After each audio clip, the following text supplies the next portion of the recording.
Salut à tous! L'épisode d'aujourd'hui est sur un joueur japonais, mais non, je ne ferai pas de référence à Olivier Tom, car je ne sais même pas qui est Mark Landers. Ceci étant dit, le joueur du jour s'appelle Mitoma, c'est un ailier gauche de 24 ans, qui joue pour l'actuel champion du Japon. La saison dernière, c'était sa première chez les professionnels, et le moins qu'on puisse dire, c'est que ça s'est extrêmement bien passé pour lui. Il a été nommé dans l'équipe type de la saison, et il a failli même être élu meilleur joueur. Mais alors, un joueur de 22 ans qui arrive un peu tardivement chez les professionnels et qui explose comme ça, on peut se demander pourquoi il ne s'était pas révélé plus tôt à ce niveau. Eh bien, il faut savoir qu'au Japon, les championnats universitaires peuvent un petit peu se rapprocher de ce qu'on a aux États-Unis et que Mitoma, alors qu'il avait une proposition de contrat pour intégrer dès ses 18 ans les Kawasaki Frontale, il a préféré s'engager à l'université de Tsukuba, qui est réputée pour sa qualité de post-formation, car il voulait s'assurer d'être prêt pour jouer chez les professionnels. Donc ça, c'est une décision qu'il a prise à l'orée de la saison 2016. Mais ce qui est amusant, c'est que les universités au Japon peuvent jouer, dans certaines conditions, la Coupe nationale. Et il se trouve que l'université de Mitoma a battu plusieurs équipes professionnelles pendant qu'il y était. En particulier, en 2017, ils ont sorti une première division et Mitoma a marqué un doublé. Donc peut-être qu'il était déjà prêt depuis un bon moment et qu'il a été trop précautionneux, mais l'avantage qu'a eu sa décision, c'est que ça lui a permis d'intégrer les équipes jeunes du Japon, et en particulier d'être dans le groupe qui va être, en théorie, amené à jouer les Jeux Olympiques. Par exemple, en 2018 et en 2019, il a participé au tournoi de Toulon, et entre autres, il a joué les 30 dernières minutes de la finale face au Brésil, qui s'est terminée au tir au but. Mitoma a marqué le sien, mais le Japon a perdu. Bref, ces 4 années à la fac ont été longues, même si sur les 2 dernières, il a pu s'entraîner déjà avec Kawasaki, mais en tout cas, ça lui a permis de faire une fantastique arrivée chez les professionnels en 2020, comme vous le voyez avec Sorada. De tout point de vue, sa production statistique a été monstrueuse, et en particulier, il a été hyper décisif quand il a joué, puisqu'en l'équivalent de 19 matchs complets, il a marqué 13 buts et fait 10 passes décisives en championnat. Bref, quand je vous dis qu'il s'est révélé la saison dernière, ce n'était pas de la mythomanie, mais plutôt de la mythomania. Non ?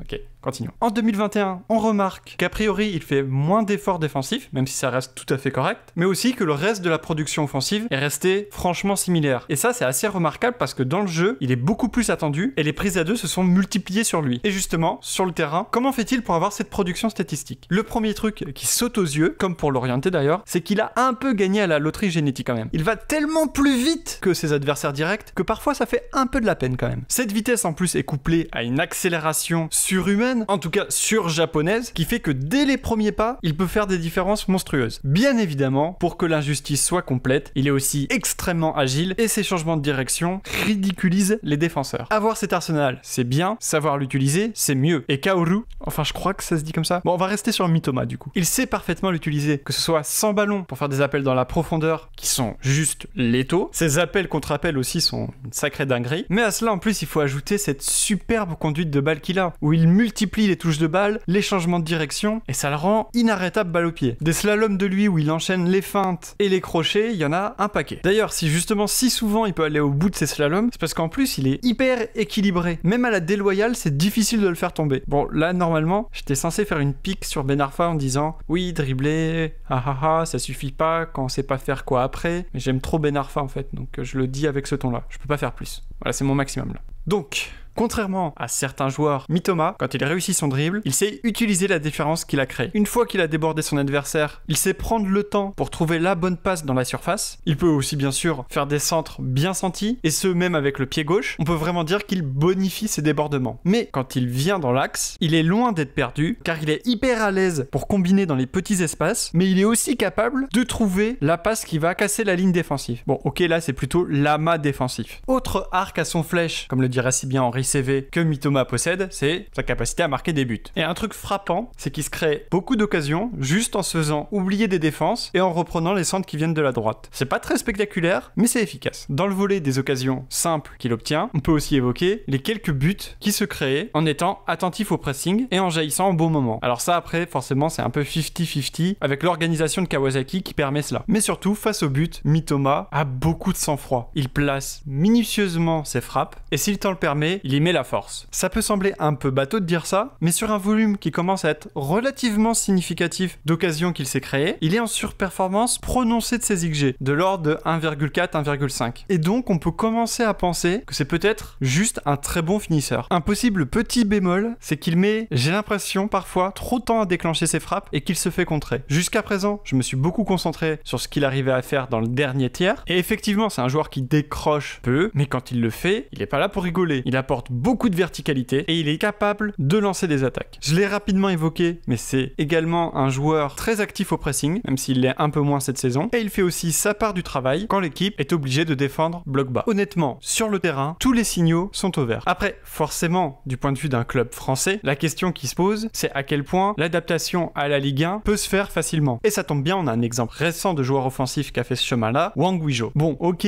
dit comme ça, c'est pas hyper rassurant. On va dire qu'il a été très mauvais sa première saison au Girondins, mais un joueur correct de Ligue 1 la deuxième. Malheureusement, je n'ai pas toutes les données qu'il me faudrait pour reconstituer son radar quand il joue au Japon, mais j'en ai quand même certaines pour pouvoir faire la comparaison. Et comme vous le voyez, on est finalement sur quelque chose d'assez similaire. Le domaine dans lequel ces statistiques ont le plus souffert, c'est la capacité à trouver des bonnes passes pour ses coéquipiers, pour les mettre en situation dangereuse, mais on va pas se mentir, les Girondins ces dernières saisons n'étaient pas le meilleur contexte pour parvenir à faire cela. Et il a été quand même beaucoup utilisé comme un finisseur pur au final, même quand il jouait sur le côté. Tout ça pour dire que si en effet Wang n'est pas un joueur très impressionnant, dans les faits, il reproduit juste ce qu'il faisait déjà au Japon. Donc ça c'est plutôt rassurant pour la capacité d'adaptation que peuvent avoir les joueurs entre ces deux championnats. Et si on se met à penser plus en dehors du rectangle vert, il faut noter aussi que Mitoma malheureusement ne parle pas anglais, mais il a exprimé à plusieurs reprises son souhait d'apprendre l'anglais. Donc on peut imaginer que c'est quelqu'un qui peut se projeter dans un championnat étranger. Tant qu'on est sur les à côté qui ont une importance si on souhaite recruter ce joueur, déjà il ne faudra pas oublier ma commission, mais surtout Mitoma est un joueur qui est considéré comme un professionnel modèle par ses coéquipiers. Et je vous rappelle qu'ils sont japonais. En interview, quand on lui demande qu'est-ce qu'il fait pour se détendre, il dit qu'il joue au foot. Quand on lui demande qu'est-ce qu'il fait ses journées off, il dit qu'il fait du shopping, grosse folie, qu'il mange, ce qui se comprend, mais surtout qu'il s'entretient physiquement. Tout semble laisser penser que c'est un professionnel qui aime le football. Bon, là, je vais peut-être aller trop loin dans ma réflexion, mais quelque chose aussi que j'ai vu, c'est que Mitoma, son amie d'enfance, est une internationale japonaise aussi. Donc, pour un club avec une section féminine, ça peut être une idée pour faciliter son intégration et leur intégration, de faire venir ensemble Kaoru et Narumi Miura. Et oh, on arrête de se moquer au fond. Par contre, si je devais les faire venir, j'attendrais fin janvier pour le faire. Enfin non, j'attendrais fin janvier pour les faire venir, mais j'essaierai de les faire signer dès cet été, avant les Jeux Olympiques. Parce qu'il y a vraiment un risque que Mitoma s'y révèle. Or, pour le moment, son contrat se termine fin janvier, et j'ai du mal à le voir coûter plus de 5 millions d'euros. Je pense que ça peut être même beaucoup moins que ça. En plus, l'avantage de signer tôt et d'attendre pour les faire venir, c'est qu'il y a la possibilité d'organiser des cours particuliers pour qu'ils aient des minimums de base de la langue avant de venir. Et comme je l'ai dit dans le 3e épisode de Shortlist sur Copa Arena, le club que j'aimerais bien voir accueillir Mitoma, c'est l'Olympique Lyonnais. Quand Juninho a fait sa description de l'ailier qu'il attendait, j'ai vraiment pensé à Mitoma. Après, ça reste un profil tellement intéressant que beaucoup d'autres clubs pourraient s'intéresser à lui. Du coup, je suis curieux, est-ce que je vous ai convaincu que Mitoma est un profil intéressant? Et est-ce que vous voulez le voir dans votre club ou dans un club en particulier? Et si vous voulez écouter plus de contenu auquel je participe, vous pouvez vous abonner à la chaîne YouTube de Copa Arena et dans la description, je vous mets un lien pour pouvoir découvrir Copa Arena pendant un mois gratuitement. À bientôt pour une prochaine vidéo.